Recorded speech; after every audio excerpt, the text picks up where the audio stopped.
Hello and welcome to another episode of the Vegains Podcast. Today I have such a special guest, Vegains. Welcome to my podcast. How are you doing? Good, thanks.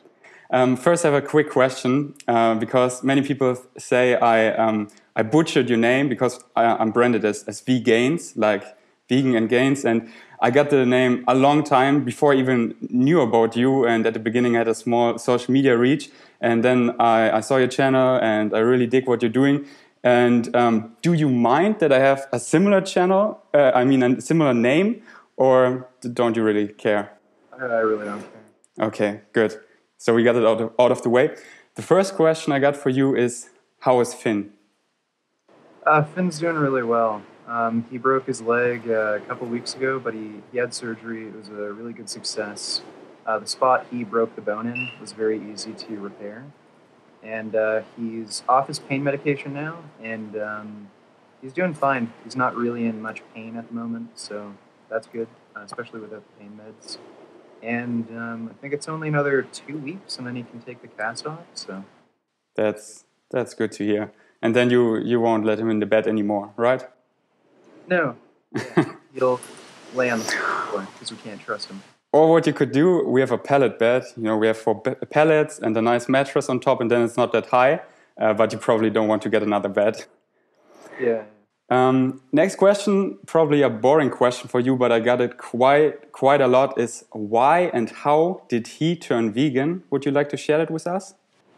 Yeah, so there was somebody who shared Gary Yourofsky's Best Speech You've Ever Heard on Facebook, and I watched it, and immediately after I went vegan, before I went vegan, I understood that like veganism is a superior ethical position, but at the time I wasn't too concerned with ethics, and I thought I needed to eat meat for my health and fitness.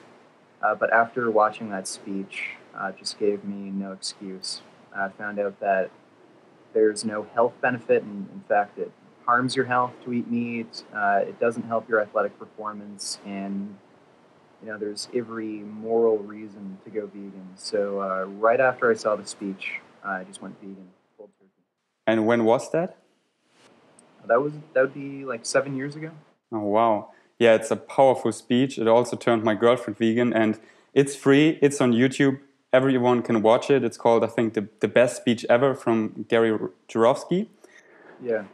Okay, the next question is about nutrition. Someone asked, in your vlogs, I often see him eating vegan junk foods. Does he only eat that in vlogs, or does he eat junk food on a daily basis? It's really mostly in vlogs. I tend to, when I shoot vlogs, it's usually a day where I go out and do stuff. So it's like on the weekend when I'm just, not training, just out with the wife. So it's really just in vlogs. Yeah. Showing people that you can get all kinds of junk food, also vegan options. And usually people complain that I eat really boring normally. So when I shoot a vlog where it's like my normal day, okay, I have oatmeal in the morning and I have lentils for lunch and dinner, and that's basically it. And then people complain. So I tend to shoot vlogs when I'm just going out having like dinner or going to some vegan bakery, something like that. Nice. Yeah, that was actually the next question. If you could guide us through a typical Richard full day of eating when you're not vlogging, a normal day. Yeah, sure. So you can actually go and look at my vlogs about depression. That's really more a normal day of eating. I've been dealing with depression lately, and I've been really focusing on cutting out any and all junk food, ever, not even like cheat days. So that's basically my normal diet. So breakfast, I usually have oatmeal with Vital House Athlete Shake. It's like a protein supplement. Also peanut butter powder, soy milk, and I just mix it up and eat it. I call it goop because it's just goop. Then for lunch, I'll have about 200 grams of lentils, mixed fruit, maybe a smoothie with broccoli, and some nutritional yeast. And then for dinner, I'll usually have just more lentils, broccoli, nutritional yeast, some more fruit, and maybe some tofu as well. Nice. I like it. Yeah, it's simple, it's healthy, and also low budget. All these staples you named are really. I don't know how it is in Canada or Toronto exactly, but I assume that lentils, legumes, all the thing are just dirt cheap there as well. Especially at Costco, you can get them for really cheap. Nice. So another question, you already covered that, but maybe some other staples. Someone asked, what are staple foods he eats almost every day and why? Lentils would be the biggest staple food because it's really high in protein. You do need more protein if you're a strength athlete. It's also very high in minerals, so extraordinarily high in iron and zinc. It's also massively high in fiber. I think per 100 grams you get 100 grams of lentils, there's 30 grams of fiber. So I typically eat 400 grams of lentils per day, so it works out to around 120 grams of fiber just from the lentils alone. Oh, wow. So that's really good for digestive health. Haven't eaten rice in a long time. I was eating a lot of rice before, but I ended up switching to lentils because I went more from cycling. I was doing a lot of cycling before, and now that I'm doing more strength training, powerlifting style training, I just made my staple lentils just for the protein. Tofu I eat a lot of, and oatmeal because it's also relatively high in protein, but it's just a really cheap, easy food to make for breakfast. Yeah, lentils are great, and they're also most of them quick to cook, unlike many beans. Yeah, especially red lentils. They cook really quickly. Yeah, only about 10 minutes. Is that the lentils you mostly buy, red lentils? I only buy red. Okay. I don't really like green. They take longer to cook, and I find I have more difficulty digesting them. Yeah, that's great. Also, the rice is a bit concerned with the arsenic, so it's lentils. Great, cheap protein, healthy source. Okay, that has nothing to do with nutrition, but next question is, what are his favorite videos to make? I love his worst of the fitness industries. Favorite videos, probably the series I have, Smart Answers to Stupid Comments. I have the most fun in those because it's like all about insulting people. I like just making fun of people, insulting them. The worst of the fitness industry can be fun to make, but just the amount of work involved, it can get pretty frustrating, which is why I just haven't made one in a while. I just needed a bit of a break. But probably Smart Answers to Stupid Comments is my favorite series to make. That's great. I think you you have a high quality for your worst of the fitness industry, but I think you could also make them like your recent ones. They were a bit more easy, but they were just as good. So maybe if it takes off pressure and time, then just make them easy. But I know for some guys, you don't know anything about them. You need tons of research. I know how that is. But yeah. Okay. I know he bench presses 4 times per week, but what's his gym routine or split?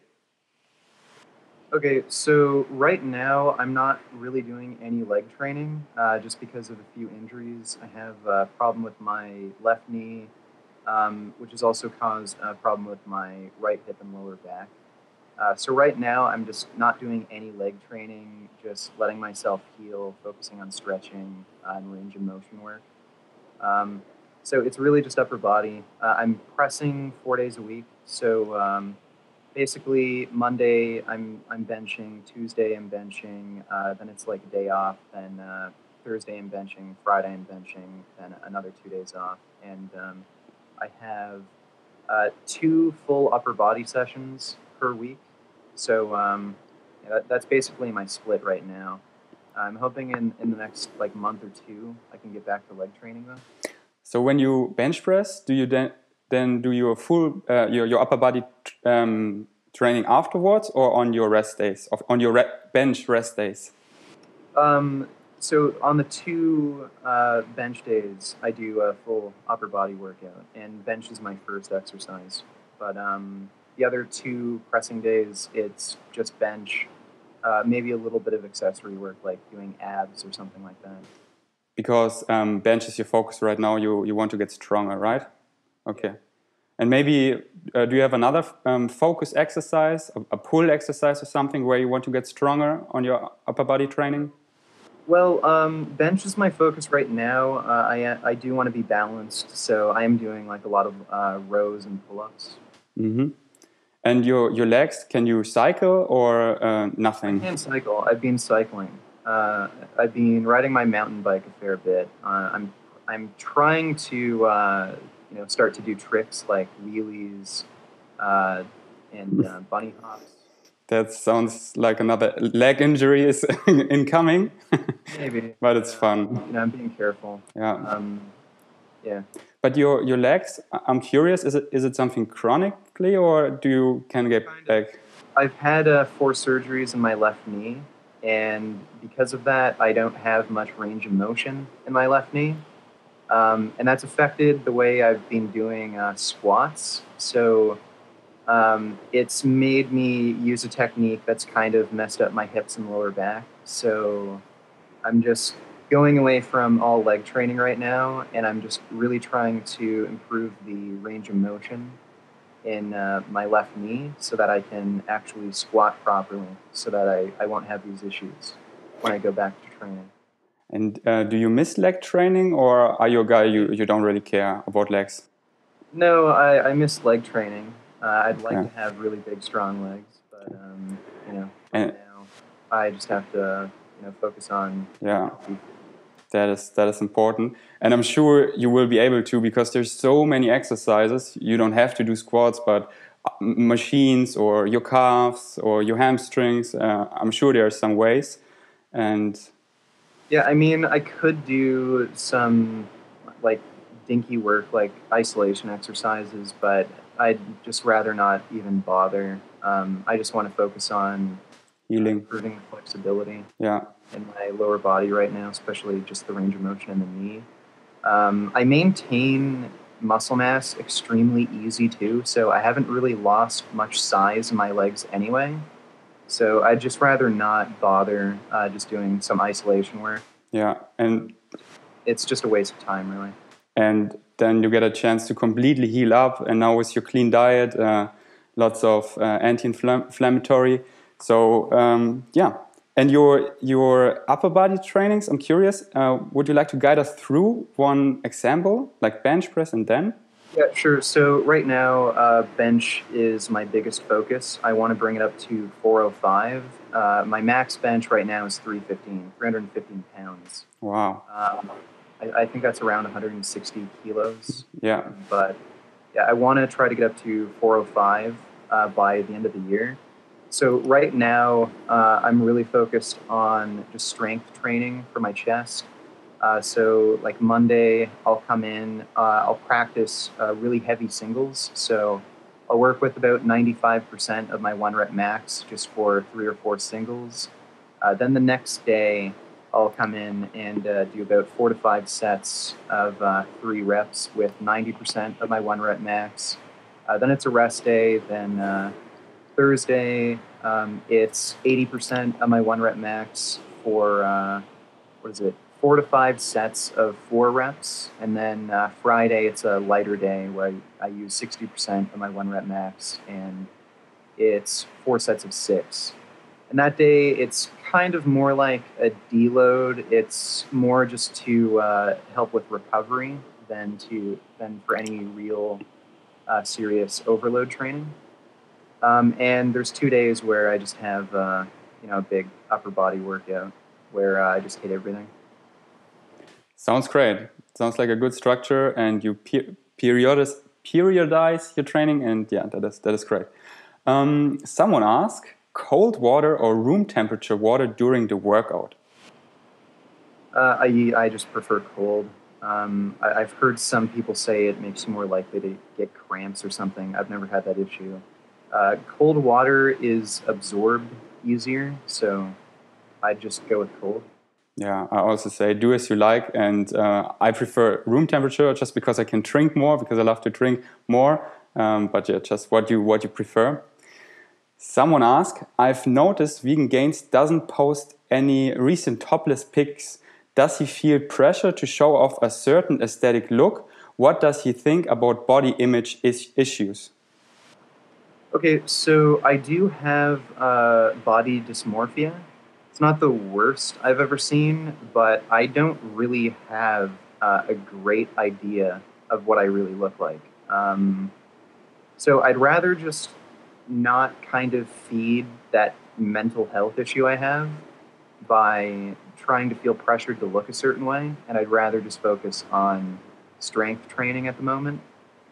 Because sometimes, like when I look in the mirror, I look super, super skinny. Sometimes I look like obese to myself. It kind of depends what kind of mood I'm in. So I'd rather just not focus on aesthetics and just focus on being healthy and strong. That seems to help with my body dysmorphic disorder a lot too.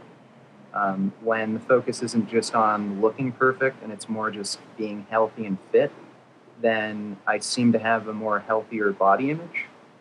So that's kind of why I haven't been posting topless photos and shit and talking about aesthetics a lot. That makes total sense, and I can totally understand that. Do you think you always want to live in Toronto, or do you have some other places in mind for the future? Well, I've moved out of Toronto. I'm living in Guelph right now. Toronto is kind of shit. It's way too busy. People are assholes. I've had huge issues with the police there. I've got an ongoing legal battle right now with the Toronto police. So I moved out of there. Guelph is a lot better. It's a more rural area, but you still have good internet out here. There's lots of vegan restaurants. People are nicer, easier to just get around town, less traffic. So it's just all around better. I think we're going to stay here for quite a few years.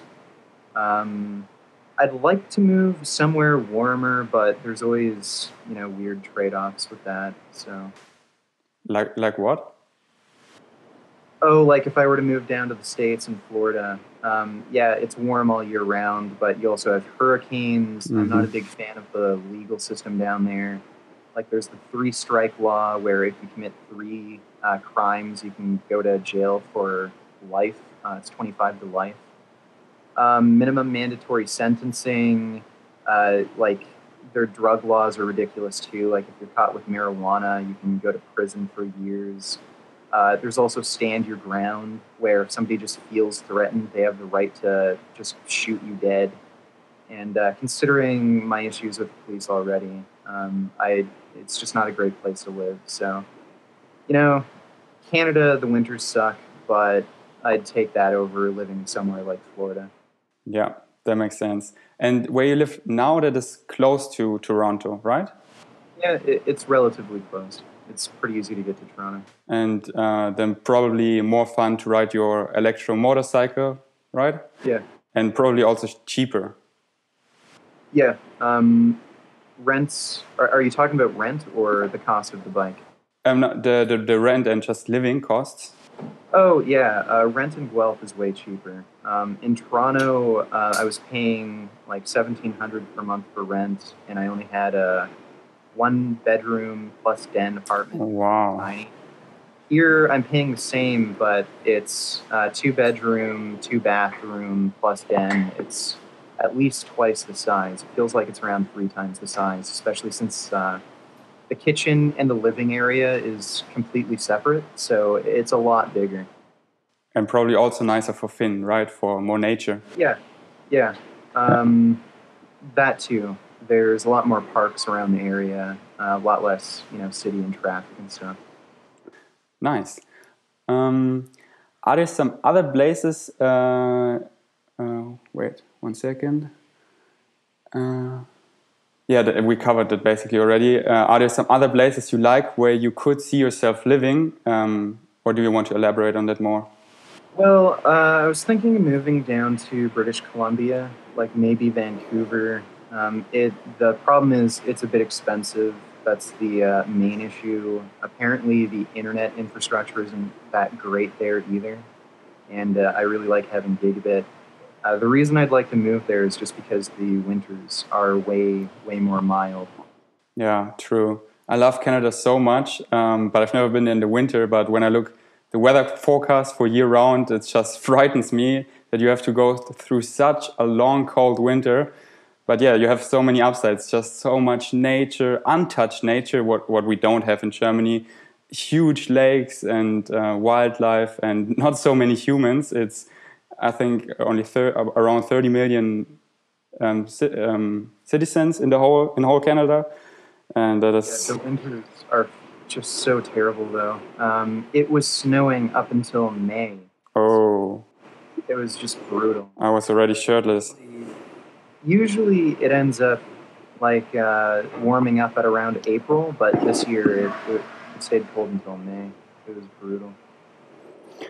Yeah, maybe that because when it's cold so long and dark, it also triggers more depressions. Have you tried staying, like doing a long holiday during the winter for a month, getting some sun and somewhere? Have you done it before? No. Okay. No, I've never done that. Okay. Yeah, that's the next topic. I would like to talk about depression, and a question. I got quite a lot of questions about that. Did he also suffered depressions before he was vegan? Yeah, for a really long time. Earliest I can remember is around 5 or 6 years old, where I started having really bad depression. At around 8 years old, I was actually planning to kill myself, but I ended up not doing it. And since then, I've had issues with depression and suicidal tendencies. Wasn't until after I went vegan where suicidal urges just completely went away. Still had issues with depression, but in terms of wanting to commit suicide, that went away. That's good. And does his girlfriend also suffer with depression? Yep. Yeah, she's depression for quite a while too. Okay. Is there anything that gives him long-lasting fulfillment and happiness? Well, marrying Jasmine for sure. My motorcycle. I love biking.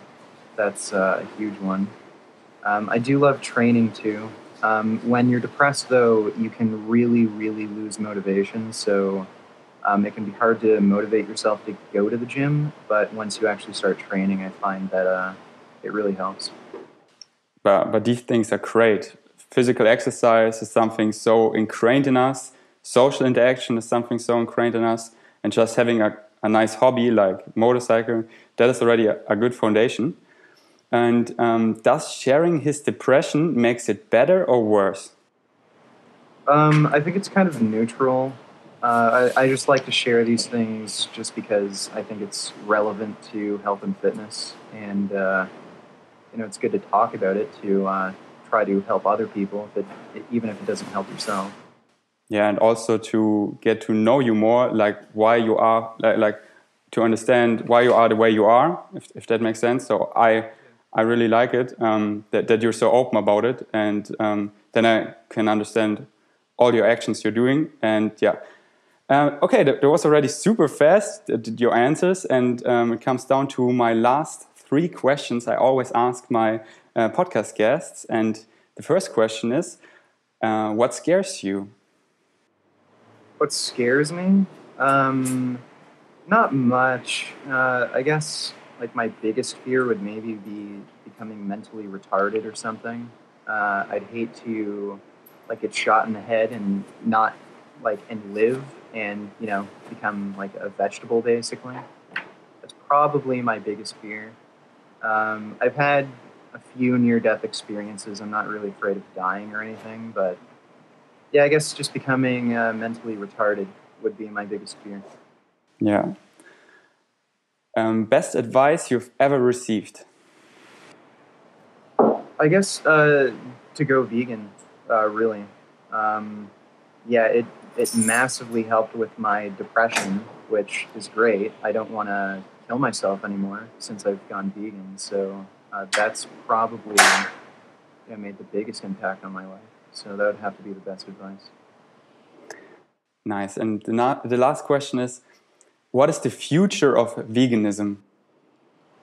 The future, I'm not entirely sure. I don't think the world is going to have some sort of paradigm shift in how people kind of look at animals. I think most people are still just not going to really be too empathic towards animals to the point where they'd make a lifestyle change on their own.